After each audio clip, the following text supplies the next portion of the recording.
Hello বন্ধুরা, তোমরা সবাই কেমন আছো? আশা করছি ভালো আছো। অনেকদিন পর আবার একটা সুন্দর গল্প নিয়ে তোমাদের সামনে চলে আসলাম। গল্পটা গল্প হলেও কিন্তু কিছুটা বাস্তব, কিছুটা না পুরোটাই বাস্তব। তো গল্পটা চলো আর দেরি না করে তোমাদের সাথে শেয়ার করি। শুধুমাত্র শারীরিক সম্পর্ক তৈরি করা ও বাচ্চা জন্ম দেওয়ার জন্য কিন্তু সংসার হয় না। সংসার একটা অভ্যেস, যা একসাথে থাকতে থাকতে গড়ে ওঠে। একে অপরের সাথে কথা বলতে বলতে, একে অপরকে সহ্য করতে করতেই অভ্যেসটা হয়েই যায়। সংসার মানে হলো একসাথে থাকতে থাকতে একে অপরের গায়ের গন্ধটা আত্মস্থ করে নেওয়া। সংসার মানে হলো মানুষটা মুখের সামনে এসে দাঁড়ালেই মানুষটার মনের ভিতরে কী চলছে সেটা বুঝে ফেলা।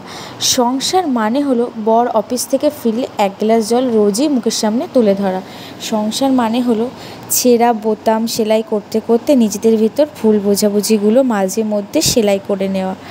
সংসার মানে হলো অ্যাডজাস্টমেন্ট, তোমার আমার থেকে আমাদের হয়ে ওঠা।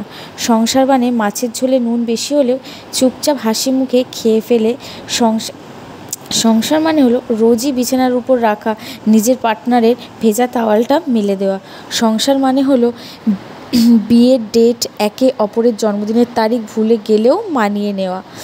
সংসার মানে গাঢ় নীল রঙের পছন্দ নিজের পছন্দ হওয়া সত্ত্বেও পার্টনারের পছন্দ বলে অন্য রঙটা পরে নেওয়া। সংসার হলো একটা প্রতিজ্ঞা, যার ভেতর মান অভিমান রাগ ক্ষোভ দুঃখ ব্যথা কষ্ট থাকবেই, কিন্তু দিনের শেষে একে অপরের সামনে ভাতের থালা তুলে দেওয়ার প্রতিজ্ঞাটা একে অপরকে করতে হবে। সংসার মানে হলো মাসের শেষে টাকা পয়সার হিসেব করতে করতে একটা দীর্ঘশ্বাস ফেলে স্ত্রীকে জড়িয়ে ধরে বলা, আজ তোমার কোলে মাথা রেখে ঘুমাবো, আজ আমায় একটু ঘুম পাড়িয়ে দিও। সংসার মানে হলো মাঝরাতে বরকে ঘুম থেকে তুলে শিশির ভেজা রাস্তায় হাঁটতে হাঁটতে যাওয়ার বায়না ধরা। সংসার করা সহজ, কিন্তু একটা সংসারকে প্রতি মুহূর্তে যাপন করা সহজ নয়।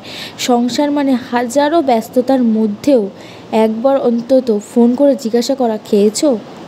সংসারে ওঠানামা ভাঙা গড়া থাকবেই, কিন্তু হাঁপিয়ে গেলে চলবে না।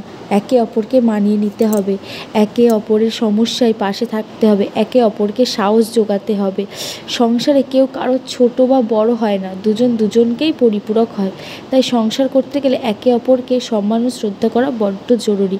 জানি না তোমাদের কেমন লাগলো কথাগুলো, কিন্তু কথাগুলো পুরোটাই একটা সাংসারিক মেয়ের জীবনে বলো ছেলের জীবনে বলো পুরোটাই মিলে যাবে।